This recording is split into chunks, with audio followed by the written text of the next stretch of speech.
We've spent this week going through some articles by vaccine addicts, snowflake scientists, and people with their heads in the sand who refuse to believe anything other than what is told to them by their Govermaceutical overlords.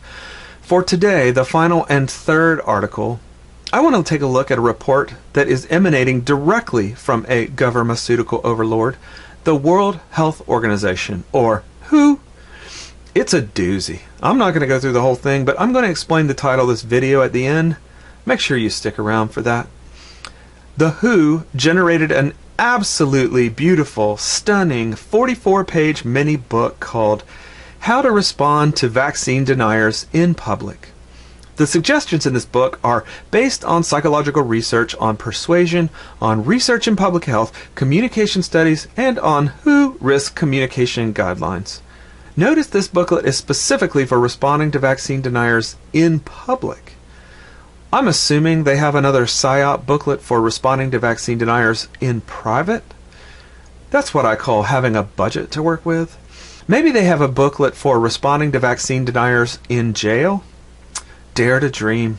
They kick things off in the intro by explaining that vocal vaccine deniers do not accept recommended vaccines and are not open to a change of mind no matter what the scientific evidence says. This is hilarious. I'm not sure if they actually believe this or the people reading the report are expected to be idiots. Vocal vaccine deniers, which I guess they had some PC police review saying they couldn't say anti-vaxxers for some reason, but anyway, vaccine deniers are all over the map. Some of them would prefer their children get vaccines that are recommended but unnecessary. Horror! Some of them don't want any of them. No matter what they believe, I can guarantee you this. Most of the affluent, educated, intelligent idiots who are denying vaccines, whatever the level, didn't pull their decision out of thin air. They didn't do it because of what Jenny McCarthy said. They didn't do it because of what Andrew Wakefield said, or didn't say. I know these guys make easy scapegoats for blame, but most anyone denying vaccines researched this stuff for months. They put their foot down and probably lost 2 doctors and a best friend in the process, despite what the government recommended. I'm sure that doesn't make you feel good, but you are wrong about who vaccine deniers are. If you can't even figure out who we are, then how are you supposed to manipulate our beliefs? They do follow up with some more definition around vaccine deniers. The vaccine denier has characteristics that are similar to religious and political fanatics in that he or she adheres to a belief that is impossible to challenge, whereas challenge is the fundamental tenet of scientific progress. I don't know what to say here. This just shows the incredible chasm we face. Impossible to challenge? We are challenged every time we open our mouth. We read and research the stuff to back up our claims every day. So what if we don't blindly accept on faith an edict from an invisible group of people that dictate their beliefs to us from on high like you do? We are as far from religious and political fanaticism as you could possibly get. The chasm, it's just too wide. I think sometimes it really is. There's a little section in here about how to protect yourself.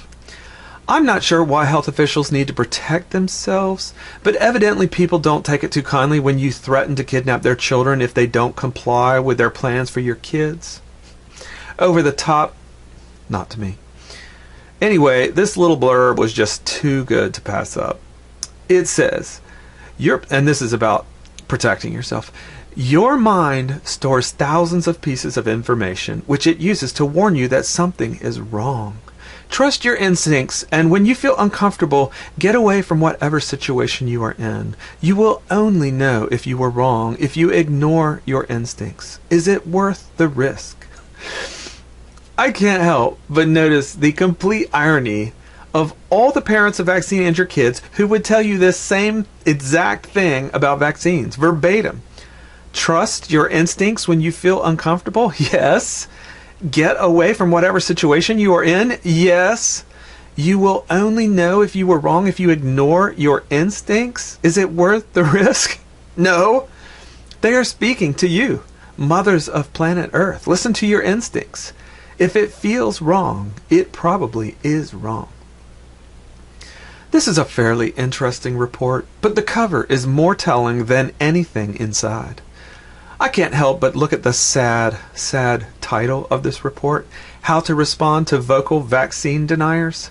Without thinking about all of the other medical procedures no one gives a second thought to. Surgery, anesthesia, antibiotics, blood transfusions. Sure, we try to avoid them if possible, but can you imagine if the WHO had to make a booklet on vocal surgery deniers or anesthesia deniers? I mean, think about where we are for a minute. We're finally coming around on medicinal marijuana. I mean, it's taken years and years of idiots and morons insisting there were tangible health benefits while getting nothing but hate the entire time. Now look how far we've come.